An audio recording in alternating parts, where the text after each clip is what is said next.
Good evening, grave robbers, and welcome to the television graveyard. We are your TV necromancers, Laura Prince and Noah Houlihan. We have come here tonight to examine the spirits of past television shows, to find out which ones could be resurrected, should be resurrected, and which ones should just stay doomed. This will be a podcast in which we analyze the history, the hype, and the aftermath of shows that ran only one season, including some that ran only one episode. With me, as always, is TV's Noah Houlihan. Here, kitty, kitty. I say, here, kitty, kitty. I am never going to financially recover from this. That would have been a good one. I didn't want to misquote him, so I was like, I don't think he ever actually says, that bitch Carol Baskin killed her husband. No, I don't think he does. Yeah, it's Tiger King. We're doing Tiger King. Yeah, welcome to Tiger King, guys. We're, like everyone else, quarantined. Mm-hmm. And we actually watched a show while it was in the cultural zeitgeist, which never happened. Yeah, this is a new experience for us. So, for those of you who have lived under an actual rock, Tiger King is a 2020 Netflix series. It is a docuseries that ran 7 episodes and 1 special. Yes. It's kind of a reunion special. Yeah, so it ran 1 season, yes, but it was a limited run. So it's not like it got canceled. There was never meant to be more. Yeah, it's not. And it was a documentary that was done over years. Yeah, 5 years, I believe they said. So it covers multiple marriages for Joe Exotic. Yes. And now he's in jail. Yes. So we're going to break down all the things that happened. The way I keep describing this, if you have not seen it is a train wreck you can't look away from. And then out of nowhere, another train just comes and hits it. And every time you're like, that has to be the last train. And then coming down the station is yet another train to crash into this. I kind of had this thought of, it feels very much like quarantine itself has felt. Yeah? It is one, like, at the beginning of Tiger King, it's very funny and very ridiculous, and you're just like, this is happening, cool, whatever. Right. And it just gets darker and sadder and weirder. Yeah. And that's kind of how I feel like quarantine has been. Yeah, like it was kind of funny at first, and we didn't take it very seriously. Like, we took it seriously in that we quarantined ourselves. Yeah. But we were making a lot of jokes about quarantining we ourselves. were lip-syncing to country songs, like, just having fun, and now it's a little bit sadder. Yeah. Yeah, so this is a wild, wild show. Yeah, so basically, the way it's structured is basically they explain a crazy thing to you, and then at the end they tease a crazier thing, and that's how the next episode starts. Now, I think one thing that's important is, have you ever looked up the definition of documentary? No. This is something that I came across recently. I think it was a game theory thing that I was watching. But nowhere in the definition of a documentary, whether it be Webster's or how it is classified in, like, the eyes of film, does it state that your documentary has to be truthful. So misleading information is not ethically or punishable in any way. Right. So that's why, propaganda pieces that are just that are labeled documentaries can come out with, like, shoddy facts and, blatant lies. So it should be noted that you need to approach this thinking that you are not getting the whole story. You are getting the story that the documentarian wants to tell you. Right. So this is by far not everything, and things have been exaggerated for dramatic effect. Right, and even watching it, you can kind of see some of the holes. Yes. And there's also quite a few mysteries. And I think we're going to go through each mystery and kind of break down where we think, where we come up on it. Yeah, so the first episode is really just an introduction into this world. Yes. We meet Joe Exotic. Yes. Who is, he reminds me of Joe Dirt. Yes. Mixed with RuPaul's Drag Race. That is an accurate description of Mr. Exotic. Because he is they say in the first episode, he is a gun-toting, gay, drug-addicted, big cat owner. Yes. And just kind of, he is a larger-than-life personality. He is all personality. He owns a zoo, and he is a bigger character than the tigers in the merch. Yes. We see the gift shop, and he has his face on underwear, and it's a lot to take in. He has a country music career. Yeah, he is selling himself more than the tigers. Like, he in his park is, in his mind, it is not a tiger park. It is the Joe Exotic experience that happens to have tigers. Yeah, he'd originally named the GW Zoo after the Gerald Wayne Exotic Animal Memorial Park for his brother. And then later called it the Greater Windward Exotic Animal Park. And it's mostly called the GW Zoo through the entire series. Now, I want to point this out.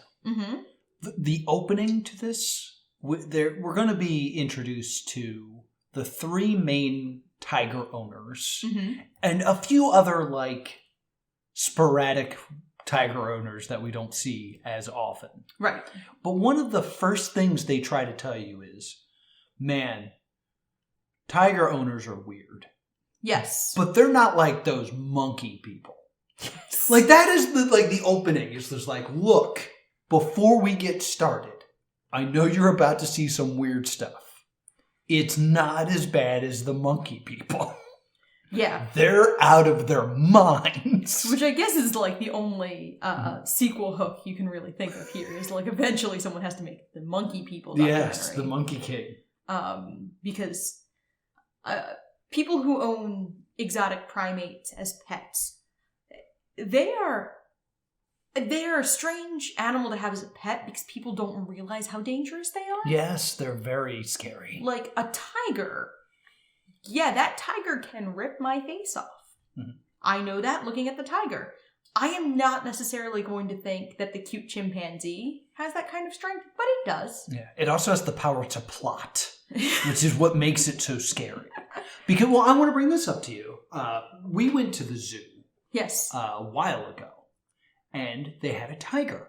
And the tiger came right up to the cage. To the glass, yeah. And we were just like, cool, tiger. And the tiger was like roaring and being like, look at me, I'm beautiful. And it was really cool. We also went and saw the gorillas. Yes. And when we went and saw the gorillas, one of the glass windows had been shattered. Right. And we asked a zookeeper, well, what happened here? And they're like, oh, Mondo. I don't know. The name of the gorilla has been changed to protect the innocent. And because it was several years ago, you don't remember it. Not important. Mondo found out that if you take a tiny rock and slide it in between the slits of the glass, you can shatter it. And I was like, oh, well, that's terrifying. And like, while I'm having that thought, one of the gorillas had a baby, if you remember. And she was just kind of sitting against the glass holding the baby. And all these people were around trying desperately to like see the baby gorilla. And at one point, she just picked it up and like shook it and then put it back down. And I was like, she was trying to get us to go away. That was here it is, you got what you want, now bounce. And seeing that intelligence in these giant gorillas was like, oh, we should be careful around these intelligent beings. Let's go back to the tiger. The tiger was cool. I believe that was also the best day of my life, wasn't it? That was the day of the otter. I mean, okay. We walked up to the otter enclosure, and I was just watching him swim. And an otter swims up to the glass and puts his little otter hand on the glass where I'm standing And I put my hand up, and then I cried. We got married once. Okay.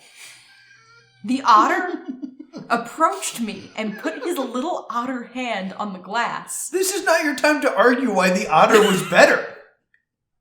Let's get back to Tiger King. But that otter was amazing. I'm going to donate some money to that otter. Just to him? Yeah, you can sponsor specific animals at that zoo. So, we then meet... Doc, I believe, is the next person we meet? No, we actually... the next person we meet is, in fact, Carol Baskin. Yes. Because we hear about Carol through Joe's eyes first. Yes. Because Joe Exotic hates Carol Baskin. Hates her. Carol Baskin runs a big cat rescue, and she is against cat breeding, and Joe Exotic likes cat breeding. Mm-hmm. And so she is his antagonist. Yeah. She wants to shut his zoo down. She wants to shut his business down. Mm-hmm. And she runs what she considers a reputable big cat rescue. Yes. And there is some creative editing here where, like, they only show the tiniest cages that she has. Mm-hmm. Which we find out through, like, research that you did, that was for, like, sick tigers. Yeah, the tiny tiger cage that they showed was actually, when a tiger needed to see a vet, they tranquilized the tiger because you don't want him eating the vet. Yeah. But you can't have just like a tranquilized tiger hanging around because he could get hurt or other tigers could get mad at him. So they kind of put him in like isolation so that he is safe. Yes. And that was the one we saw. Mm-hmm. But like, there are other cages there. That tiger does not live in that little cage. Mm-hmm. Because that cage is like smaller than the goat pen at a given petting zoo. Yeah. It was very small. But it's really only meant to hold one not really conscious tiger. Yeah. So, we also meet Doc Antle. Yes. He is the founder of the Institute for Greatly Endangered and Rare Species in Myrtle Beach, South Carolina, or tigers. And Joe idolizes Doc Antle. Mm-hmm. He looks like Mugatu from Zoolander. And he is known for being he had the snake in the Britney Spears Slave for You MTV Music Awards video.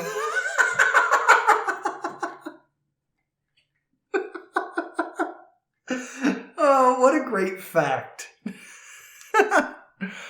Britney Spears Snake Wrangler Doc. Doc Antle actually has done a lot of animal training for screen. Yeah? Yes. That one is just funny. Mm-hmm. But he is a lot of screen credits under his belt for this exact kind of thing. Interesting. Very interesting. I mean, I get, like, that is another way to make money with these animals that we kind of don't really go into. Yeah, he did, Mighty Joe Young, and he did Ace Ventura: When Nature Calls. Oh, that makes sense. He doesn't do a lot. Like, it's not his main thing. Mm-hmm. He was mostly well known for it in the 90s. Interesting. Yeah, I think the biggest credit you would know him from is Ace Ventura: When Nature Calls. Cool. So, he seems to be this, like, in episode 1, he kind of comes in as this kind of, like, medium between Carol Baskins and Joe Exotic. He feels legitimate. Yes, he feels very legitimate. Everything in Doc's zoo looks nicer than anything they show in the other two zoos. Yeah, like, Carol is presented as kind of a crunchy hippie. Mm-hmm. Joe Exotic is portrayed as kind of, ramshackle and pieced together. Everything in Doc Antle's zoo is very glossy and very nice. Well, it looks... I need to bring this up now because it literally just happened again. Throughout this entire series, I need to be reminded that Joe Exotic Zoo is not in Florida. It's in Oklahoma. It's in Oklahoma. There's tigers in Oklahoma. Where the wind comes sweeping down. Every episode, there's a moment where I go, "Oh, this isn't in Florida." Well, eventually some of it is. So yeah, there is a twist there where we get some of Florida, but the whole time I was just like, "Oh, okay, because I get it, because it's tropical, because it's Florida." No, they're in Oklahoma. And so, the first episode is kind of fun. Mm-hmm. We meet a couple of the zookeepers. We don't spend a lot of time with them. We meet Saf. Yes. Who is just, this very chill dude who is, zookeeping. We meet John Finley, who is Joe's husband. Mm-hmm. Who we called Budget Batista. He is, in fact, Budget Batista. We meet Eric Coey, who is the head zookeeper, and his hairstyle is Bret Michaels. Yes. And he loves swearing. He reminds me of Zoot from the Muppets, because he is always seen wearing sunglasses. This is true. And John Reinke, who does not have legs below the knee. Yeah, see, this is the crazy... This is the first, real big trick that they do to you in Tiger King. Is you see this guy, and they don't mention the fact that he does not have legs. But we as the viewer kind of catch it. And we're like, I don't think he has legs. And then you feel real good about yourself for being observant. And you're like, I caught that he doesn't have any legs. I'm real good at picking up on stuff. And then the next episode's going to screw that up. I need to undermine my co-host just a little. You're acting like noticing he doesn't have legs is an accomplishment. He has brightly colored evil clown painted prosthetic legs. I know, but they don't go out of their way to point it out to you. They don't have to. I know, but the point I'm saying is you are watching this kind of trying to figure out what's going on. They don't put a spotlight on it, but you kind of notice it. So you're like, oh, this is going to come up later. Yes. That's all you're, as a viewer, is doing. Yeah. This is one of the brilliant things Tiger King does. And I turned to you when we noticed this and went, you didn't lose it to the Tigers. Yeah, so it's a small moment in Tiger King that makes everyone in the room kind of stop and question. I wonder what happened here. And it's a reason to keep watching. Because you know it's going to get explained immediately. Or eventually, excuse me. But it doesn't happen in this episode. So just keep that in mind, folks. So we get a little more into the zoos in the second episode. Yes. We see more of Carol Baskin's Big Cat Rescue. She loves flower crowns, and she dresses entirely in cat prints. Yes. I just realized I am out of bobby pins, and I am doing this. Yeah, you're wearing cat ears currently. I am wearing a cat headband currently because I don't have any bobby pins, and like everyone else in quarantine, I need a haircut. So I caught a glimpse of myself in the window and went, oof. Hey, are you cool cats and kittens? Carol here. So she is presenting herself as being very white witch. Yeah, very hippie. Glinda. Yeah, I was thinking of your classic white witch, friend to all animals. She wants you to be able to envision her going into the forest and petting a unicorn. Yes, because it's Big Cat Rescue. They are rescuing these cats. Mm-hmm. And it kind of implies, I don't think this is ever directly said, that one of the people they need to rescue cats from is Joe Exotic. Right. Because the way Joe Exotic keeps his cats is so horrible. But then when they show Joe Exotic's cats, they all seem happy and they're in bigger cages than Carol has. And this was another misleading editing thing because they show a line of people waiting to get into Big Cat Rescue to kind of show that she also has paying customers and she's not better than Joe. Right. That's one of a few days a year she allows visitors in. Really? So it's not a zoo? No. Interesting. It's more of a fundraiser.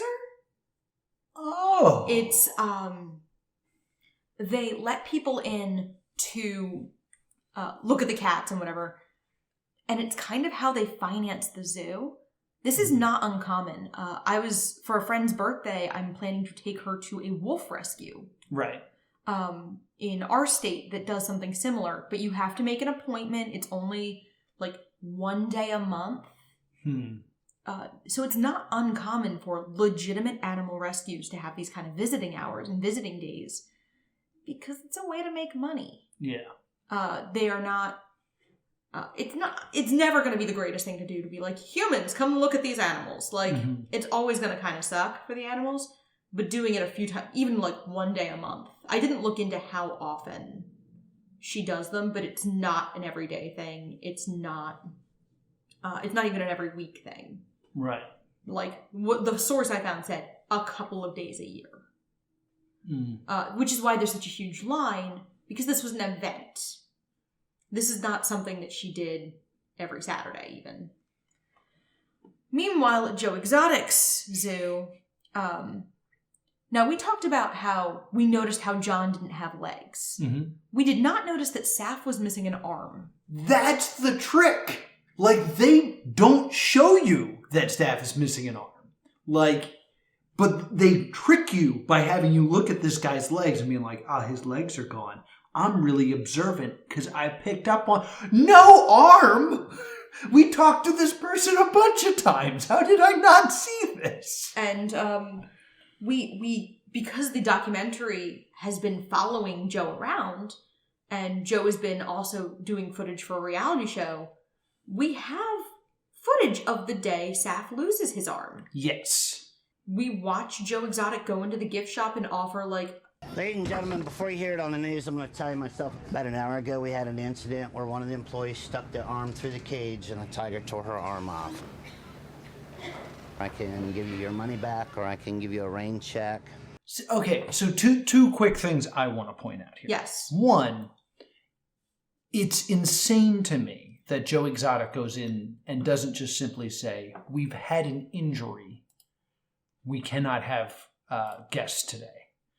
Because he offers like a refund or like a rain check. Yeah. But he actually says an employee lost their arm. Or stuck their arm into a cage and a tiger tore it off, I believe is what is said. Staff also, unfortunately, gets misgendered a lot as a result of this. I am almost positive Joe Exotic uses the wrong pronouns when he makes this announcement. Oh, absolutely does. Because, like, in watching this, I remember thinking Staff was a woman. And then finding out that Staff was upset that he was getting misgendered. And I was like, I wonder why I made that assumption. And I think it's because Joe Exotic uses the wrong pronouns. So the documentary also uses Saf's full name, which is Kelsey Saffery. Okay. So the documentary presents Saf as female. Okay. I didn't know until I was researching for this show that Saf identifies as male. Right. So I did research. Because I remember, like, in your research, you say that Staff was upset that he was constantly getting misgendered. And I remember trying to think, like, did the documentary do anything to kind of convey that information? Not only do I think the documentary didn't do that, I think they did it incorrectly. Like, I think they did the opposite of provide correct information. Yeah, Saf is not ever presented as male. Yeah, that's unfortunate. The only time Saf is presented as male is in the reunion special. Yes. When Saf is actually able to speak for himself. Yes, which we will talk about as well. Yes. Then we also meet, we also go to Doc Ansel's farm a little bit, and we meet the drug lord, Mario DeBrow. Yes! Like, because Joe kind of, like, brings him up on a whim. Like, there's that drug lord who owns big cats. You know, that drug lord? And then, next thing you know, the documentary is just there with him. He's like, yes, these are my cats. I'm a drug lord. Yeah. I disposed of a body with a circular saw, which is a thing he admits to on camera. Kind of not. He didn't do it himself, but he was there. He was there. And he's I had a crazier partner than me. Says, let's just cut up and burn them. So we burned them. You know, I really didn't even do most of the stuff, but I carry the stigma of it. What am I going to tell the feds now? Like, very cavalier. Mm-hmm. It's interesting because even in my notes at this point, I do have Saf gendered as female. Yeah. Because in my notes, I don't know yet. Yeah, and that's just another point I wanted to bring up of like the documentary not doing a great job of presenting facts, but presenting entertainment. So, we do hear about Saf's injury and the aftermath of Saf's injury. Saf loses his arm and returns to work 5 days later. Yeah. Instead of getting rehabilitative surgery, he opts to amputate the arm and get back to work. Yeah, it's like, just take it. Like, how cavalier this dude is about losing an arm. Yeah. And I mean this in the nicest way, is like a dog. Where like when a dog loses an arm and it just wakes up and goes, I got 3 now. Yeah. And that is the only thing that they realize. Like, the fact that Staff loses an arm doesn't seem to bother him and certainly does not slow him down. Yeah. Like, he's just like, well, this sucks.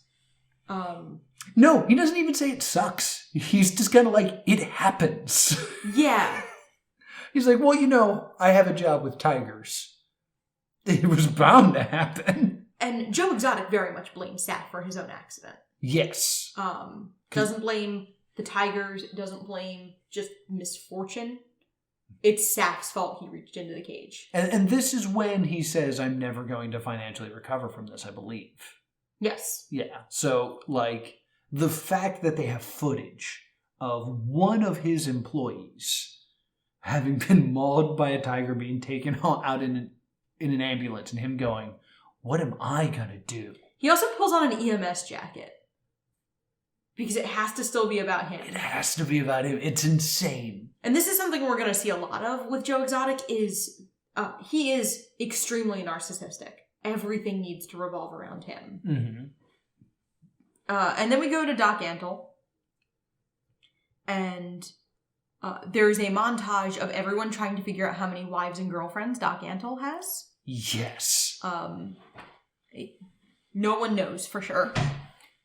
Someone's answer is, who the F cares? Because I want to bring this up real quick. By the end of the first episode, I remember thinking, I think I'm on Team Doc. Because I think Doc's the best out of the 3. I wonder how that'll change going forward. After the moment that we were about to describe, I realized, I'm not going to be on any of these people's teams. They're all terrible. Yeah, so he sort of runs an internship program. Yes. I don't want to call it that. Yeah, call it a cult, because that's what it is. Well, I think he refers to it as something legitimate, like a job program or an internship program.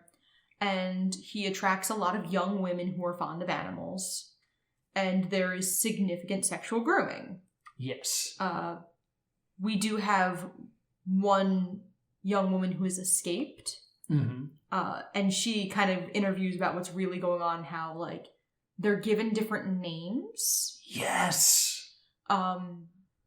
Which is a common human trafficking thing. Mm-hmm. It's a common cult thing, too, because it's stripping you of your identity and then giving you a new one. Yeah. That, like, forces you to assume what this person should be. Yeah. Like, here you are Tahani. You are obedient to me, and you are, watching The Good Place a lot. Yeah, watching The Good Place. I'm sorry. That's why I said Tahani. Yeah, and it's a very common thing for sex workers to do for their own security as well. Yeah. The joke is that there's a statistically improbable amount of sex workers named Amber. Mm-hmm. Food names, season names. Right. So she talks about, like, having an alternate name, and they're all kind of exotic sounding names. Yeah. Of no clear origin. Yes. Like, there isn't a clear naming construct. Yeah, it's just something that sounds kind of like exotic to fit with the tiger theming of Doc's place. And there is one woman who, every time we see her, is dressed as a tiger. Yes. She's in a leotard that with a Power Girl boob window with makeup that makes her look like a tiger. And it's explained that Doc chooses what they wear. Mm-hmm. So, the fact that you're going to be the girl who's always going to be a tiger is insanity. Yeah, you are going to be the one who looks like you're in a bad production of Andrew Lloyd Webber's Cats. Yes, that's your life now. Yeah. Yes. You shall be Rum Tum Tugger. Remember when we watched Cats? I had to watch some of it for a research project today, and now I have all the songs stuck in my head. That'll happen. So it turns out that Doc, who I was like, oh, he's doing it right. It turns out he's a cult leader. Yeah. I believe this is also the episode where Doc talks about how expensive it is to feed a tiger. Yes. And then they cut to Joe Exotic, and he's like, oh, I can feed a tiger for $5,000. Yeah. And it turns out that he buys expired meat from Walmart and just feeds it to them. Yeah. But this is also how his employees eat. Yeah, they kind of pick, the employees pick the best meat or the highest quality meat and take it. Mm-hmm. Because it's meat that's about to expire or has just expired. Yeah. Because, there's a moment where they get on the truck and they're like, yo, this is still frozen. Yeah. And it's like, oh, that's worrisome. And what they're trying to do is build this comparison of, how each of the zoos, or Big Cat Rescue as well, pay their employees. Doc's is a cult. Mm-hmm. Joe Exotic takes in criminals that, have nowhere else to go. I don't believe they really pay.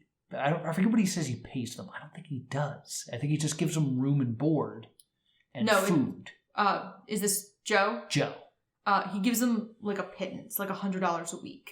$100 a week. $100 is also what Doc was paying his cult members. It's $100 a week. His cult members, to be entirely fair, are also given better living conditions. That is true. Because they need to be a certain level of presentable. Mm-hmm. And we see the living conditions of Joe's employees, and they are deplorable. Yes. Doc's employees are also expected to be working from the time they wake up till the time they go to sleep. Yes. And no days off. No ability to leave, really, to go to family functions or anything. Yeah. No holidays. And then when they cut to Carol, it's all volunteer. But there's this also, weird hierarchy. Yes. Where it's if you volunteer for 5 years, then you can get the gold shirt. Yes. And it's ooh, so you're being tricked into 5 years of free labor to then become a better laborer for free.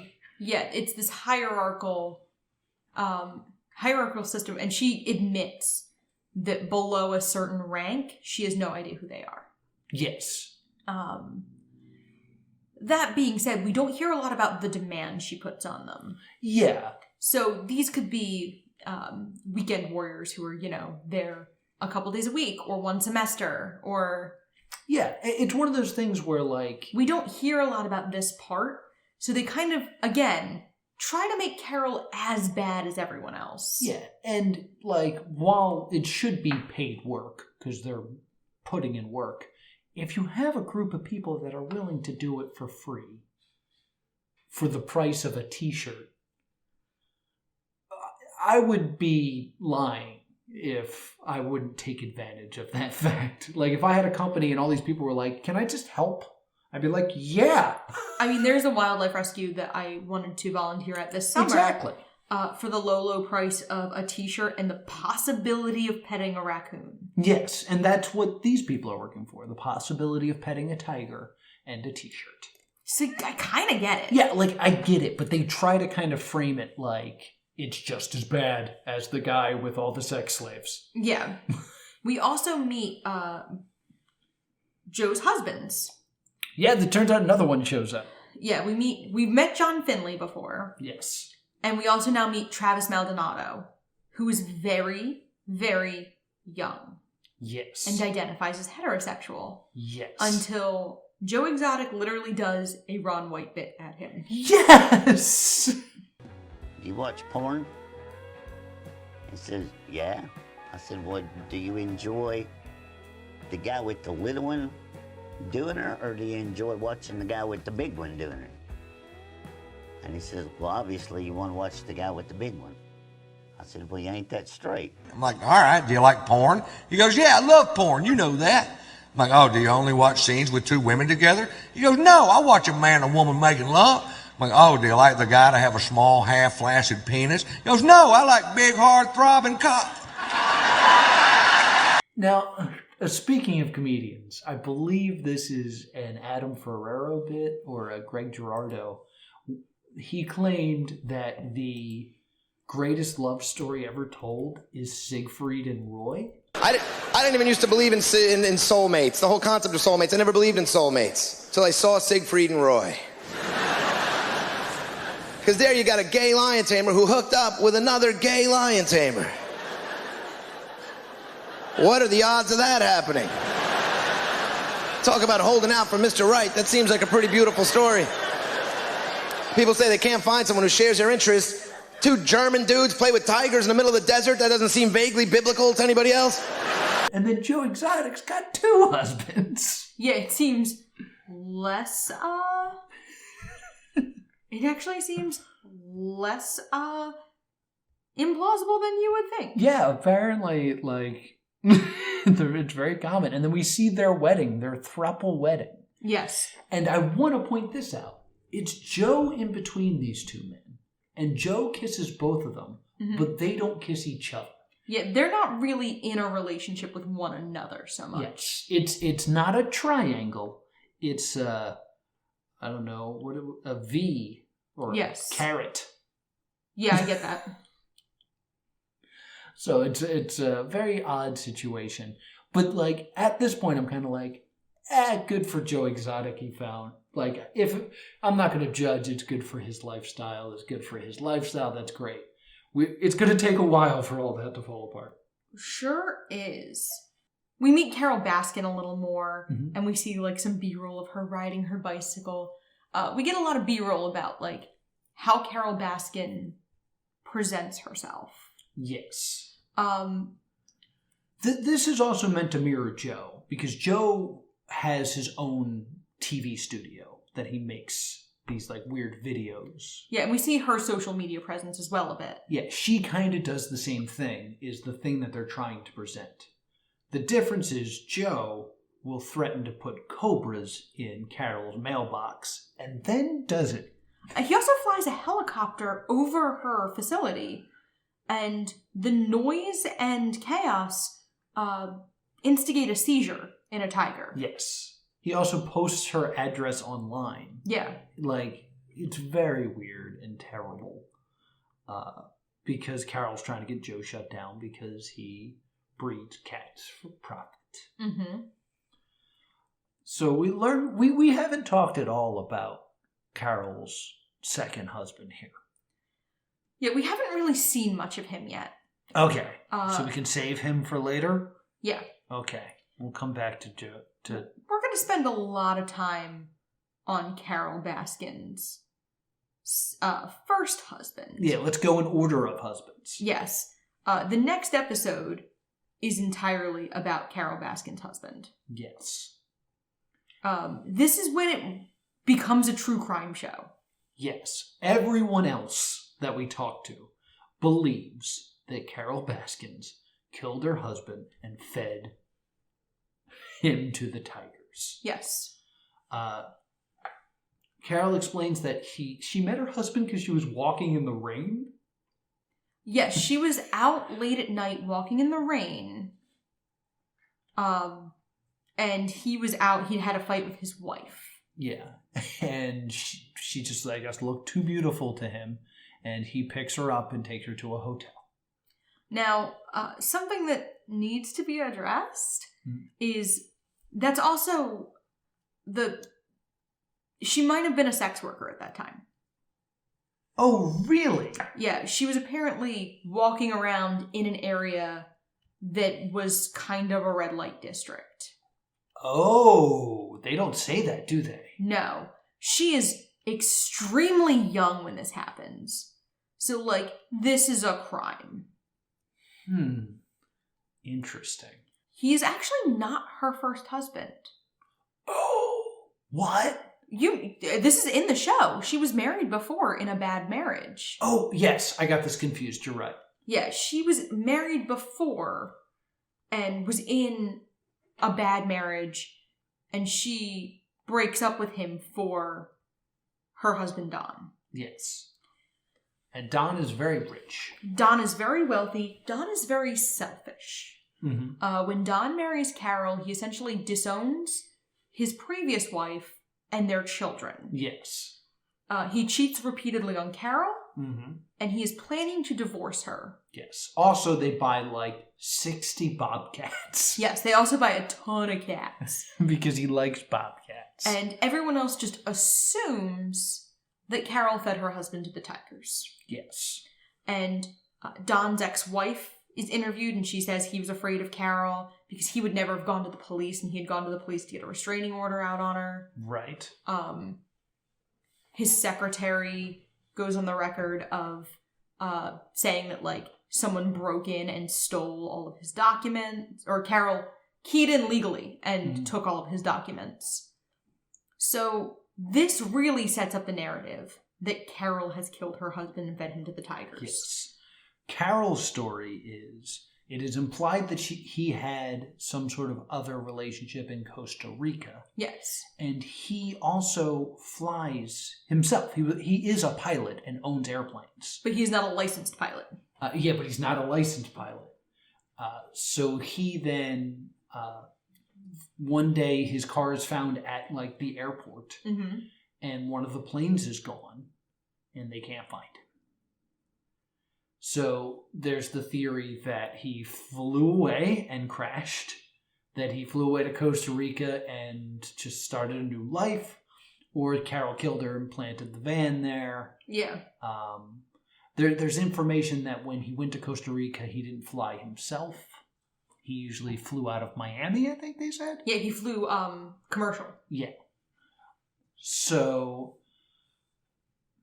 and then there's one interview where he's like, yeah, I talked to Don, and he said something like, if I can pull this off, this is going to be amazing. Which, I don't even buy that conversation.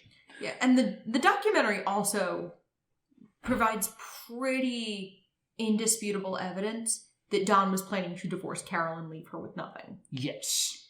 So, I think the restraining order could very much be part of his gambit to leave her with nothing, to create the argument that she was abusive.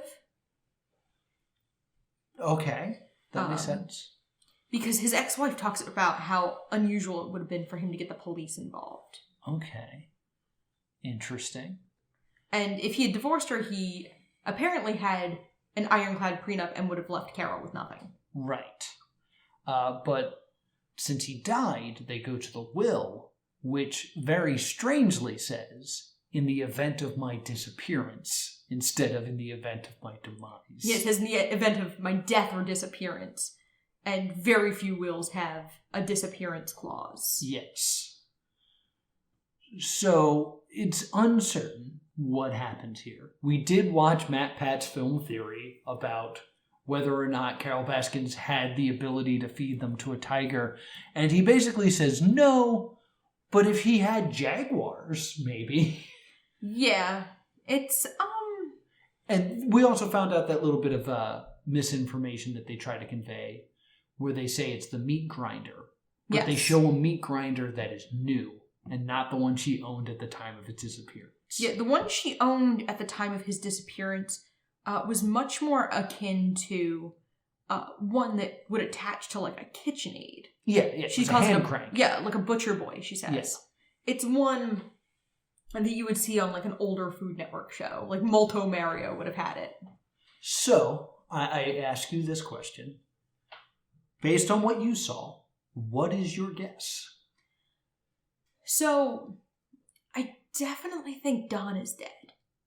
Yeah. Like, I don't think he started a new life in Costa Rica, because I think he would have divorced her legally and taken the assets. Right. I don't entirely believe she killed him. But Okay. I also don't entirely believe she was sorry to see him go. Okay. Yeah, I think they do an investigation. No one in Don's family feels it was investigated enough. Mm-hmm. This is something I learned in... Jeff Lowe did an AMA today. Okay. The people from... The directors of the documentary approached several people saying this was an expose on Carol Baskin. Really? That's why they all talk about Carol Baskin all the time. Oh, interesting. Carol Baskin was told it was essentially blackfish for big cats. Okay, that makes sense. So that explains a lot of what we get and explains why we have spent so much time speculating on Carol Baskin and why we spend so much time on Joe Exotic's hatred of Carol Baskin. I feel the need to talk about the imperfect victim. Yes. Because this is when we kind of start seeing this. First, Don, her second husband, is an imperfect victim. He's a horrible person. Mm-hmm. He is a verse of Cell Block Tango. Yeah, they definitely make sure if he is dead, you don't necessarily feel bad about it. Yeah, he is a verse in Cell Block Tango. Yeah, he had it coming. So, they create this, like, she murdered him. The narrative the documentary constructs is that she murdered him. Mm-hmm. But maybe he deserved it. Carol herself is an imperfect victim because the narrative of the documentary makes her massively unlikable. Mm-hmm. She is indisputably the victim in a lot of what happened over the course of this, but she is unable to garner audience sympathy because she is not a palatable victim. Yeah. An audience is likely to see things more in black and white. Mm-hmm. It's interesting because she kind of presents herself as this, I keep saying white witch because of the flower crowns, this like hippy-dippy, sweet older lady. Right. And they edit her a lot to sound really flippant about her husband's death and really flippant about Joe Exotic.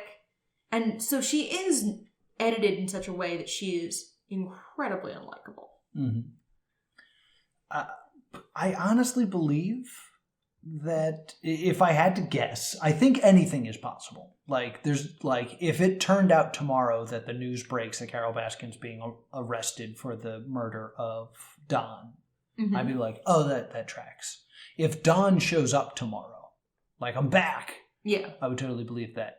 I think he was skipping town. I honestly do. And the thing about it that, like, really, like, tips it is the only real thing you get to see about Don that is factual is the footage you have of him. Yes. And all the footage you have of him, he legitimately loves the Bobcats. Yeah. So I could totally see him being like, I'm going to skip town, and I'm going to change my will to say disappearance instead of death, because if it says death, it's going to be in court forever. But if I'm just gone, that's fine. Because the one thing that never really made sense to me was, yes, it is very strange that it says disappearance. That's not something Carol Baskins can just white out and change. Yeah. Like, he had to be there to make it say that. Yeah. It's very interesting. Joe also has a theory that Carol buries him under the septic tank. Oh yeah, there's talk of the septic tank as well. So, and Don's secretary cooperates fully with police because she was considered a prime suspect as well. Mm-hmm. She is one of very few people the documentary portrays as wholly sympathetic and good. Yes, the only lawful good character. There's a few, but very few. Yeah. Anne McQueen is presented as one of those people. Mm-hmm. She was extremely loyal to her boss, to the point where the narrative kind of sounds like she was in love with her boss. Yeah, and I think we just saw what Joe Exotic was doing and what Doc is doing. Like, there's not a sex cult going on in Big Cat Rescue, but we assume if it's in the other two places.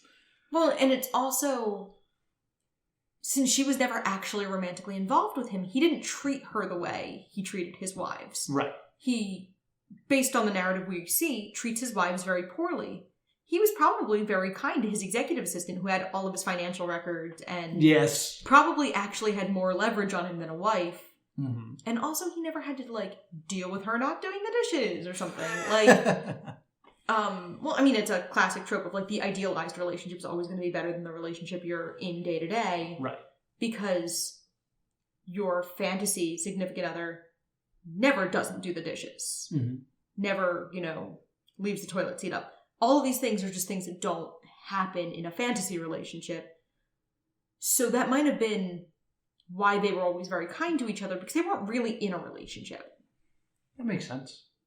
So there's 2 sets of wills, there's power of attorney. The assistant thought she was the executor, and Carol produced the new documents. That is suspicious.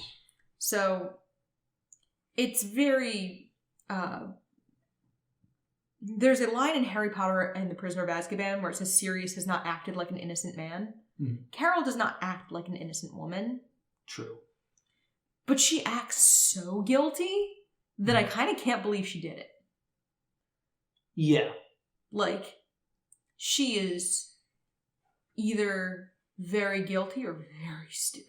Yeah, they have a lot of, like, out of context footage of her that also, like she does say something of, like, if I were gonna, if somebody wanted to kill you, then they would put, like, sardine oil all over you. Something that the cat wants to eat, not something the cat wants to drool on. Because the perfume, that's all they want to do is just drool all over it.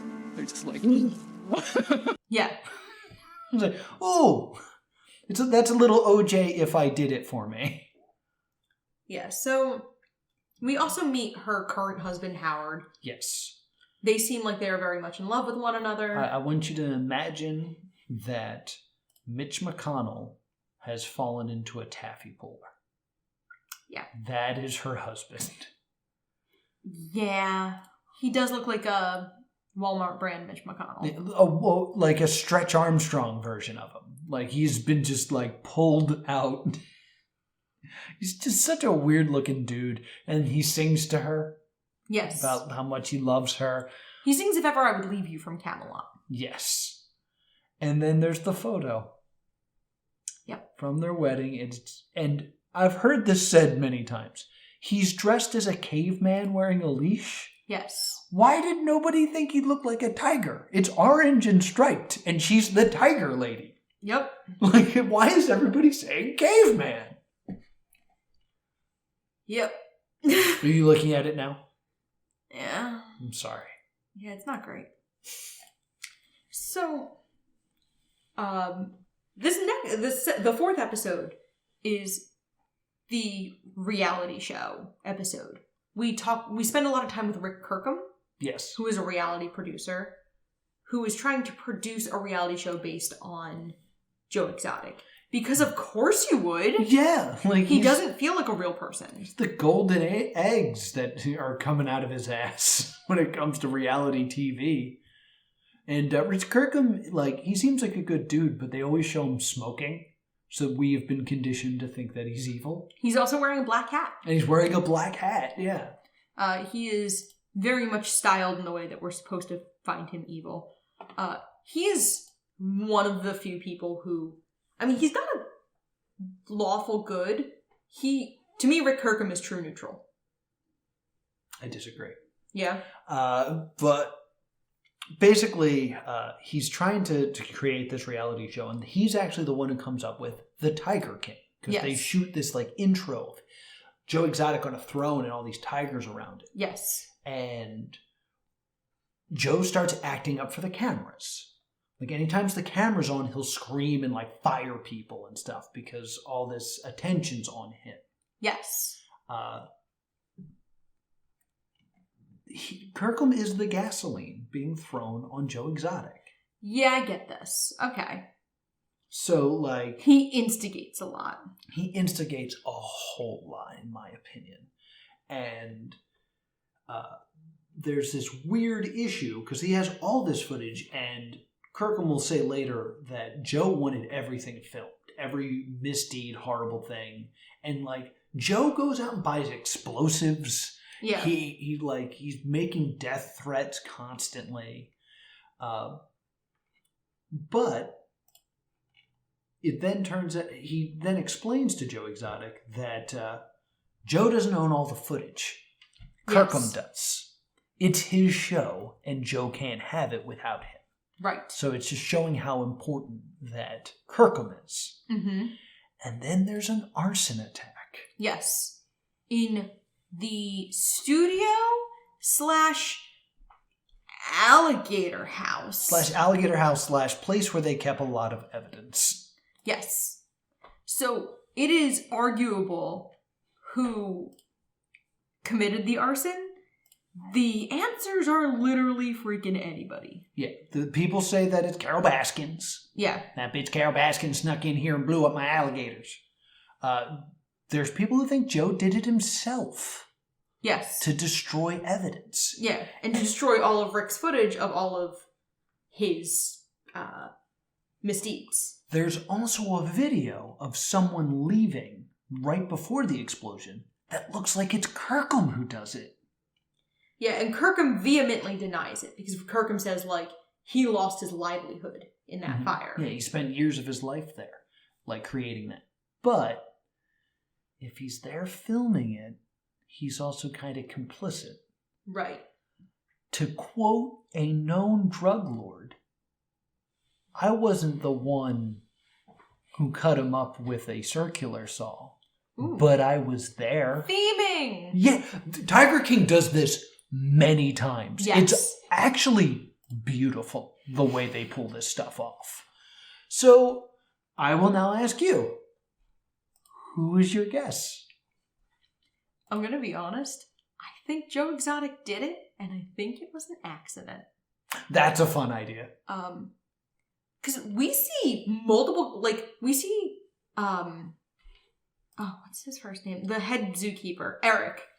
We see Eric filling up gas cans with a cigarette hanging out of his mouth at one point. True. And, like, Saf's interview, Saf is, like, sitting around a bunch of gas cans. So, like, no one is super into safety. Like, OSHA's not here. I didn't catch the gas cans around Saf.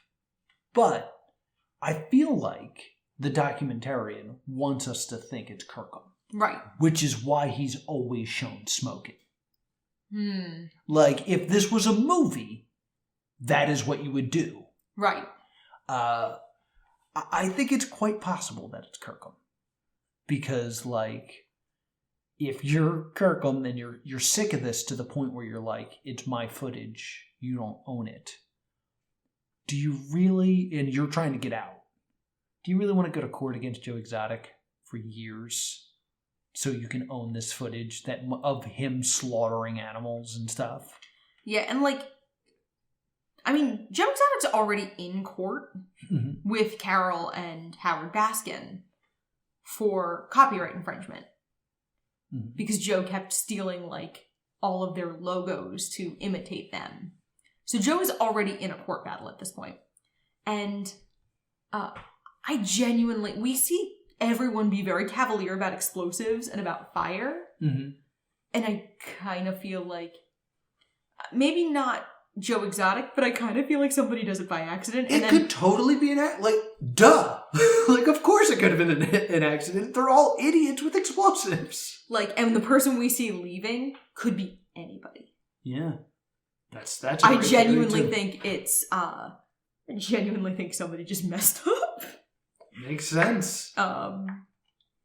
Because it's very, like, everyone loses too much to really, like, if one or two things had mysteriously made it out before the fire, I could be like, oh, okay, this person did it. But part of me is just like, I think someone just messed up. Yeah. And we do get footage of him burning stuff later. though, Joe Exotic. Yeah, Where playing you- with explosives, playing with a flamethrower. No, I thought like legitimately like, we got to get this out of here, burn this. Yes, we do. Okay. Joe also, like, reads Carol's diary on air. Like, he managed to get a lot of her things. He, you know, blows up a mannequin of Carol. Yes. He shoots a mannequin of Carol multiple times. It is very death thready, constantly being recorded and put on the internet. And he makes from music Joe videos Exotic. of a blonde woman in a flower crown feeding parts of a human body to tigers. No bones, no remains, but that won't change the fact that Dawn sure ain't coming back. Like, to the point where I was like, is that actually Carol Baskins? Like, I had a moment where I was like, are they working together to make this music video? No, that's a lookalike. What am I doing? So, what we get here is that Carol and Joe have been in a very long legal battle, to the point where Joe has kind of defrauded his own mother and kind of gotten her on the hook for a lot of money. Yeah. And Carol bankrupts his parents, too. Yeah. So we kind of have this weird... She has bankrupted him and his family. He is threatening to kill her on the internet pretty much constantly. And they're just obsessed with each other. They're stuck in this loop, these two. Mm-hmm. Because basically, every time Joe Exotic threatens Carol Baskin, she sues him more. Yes. And takes more of his life away, which just feeds his hatred hatred for her. Yes. And it's just like, man, if she was dead, I wouldn't be having this problem. And then Carol's like, what?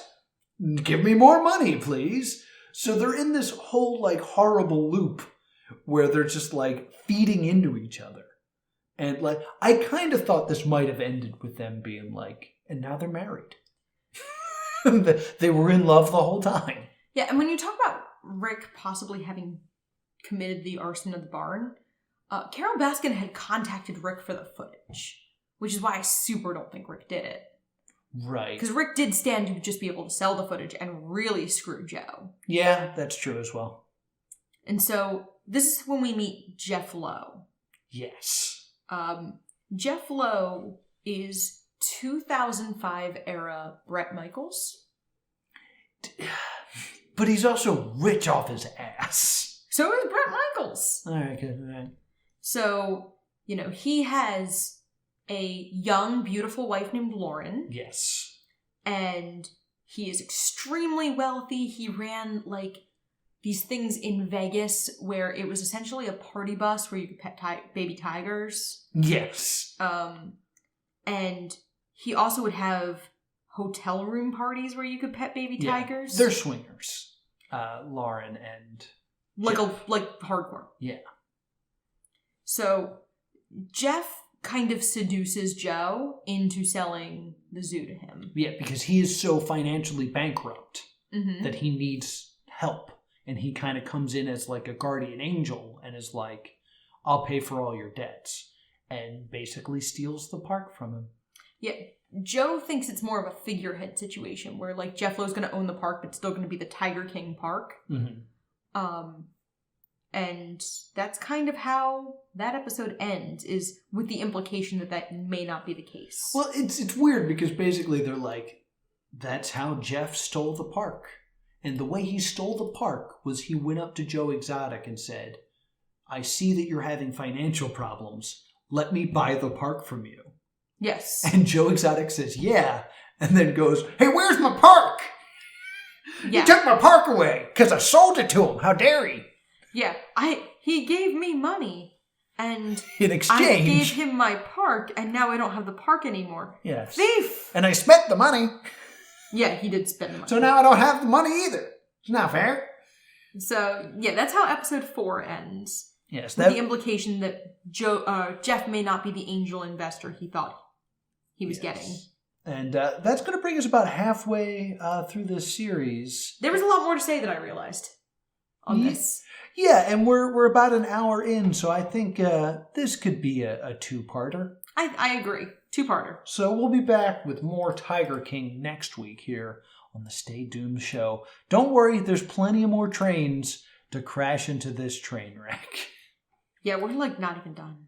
Yeah, and this gives you plenty of time to watch this on Netflix. Yep. And if you have something to say about Tiger King or just want to talk to us, where can people reach us, Laura? You can email us at thestageddoomedshow@gmail.com or on Facebook and Twitter at staydoomed.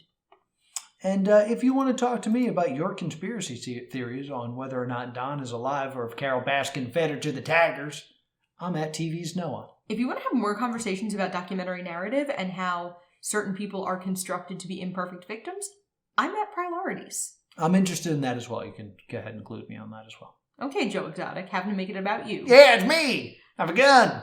Country music. I'm trying to figure out what you sound like right now. It's definitely not Joe Exotic. No. It's definitely a South Park character. No, it's a mix of Dana Carvey doing George Bush. Yes. And Dana Carvey doing Ross Perot. That is exactly what it is. So, if you are over Noah's bad Dana and Carvey impersonation, I'm at Priorities. Until next time, stay doomed. Look at my guns. Stop it.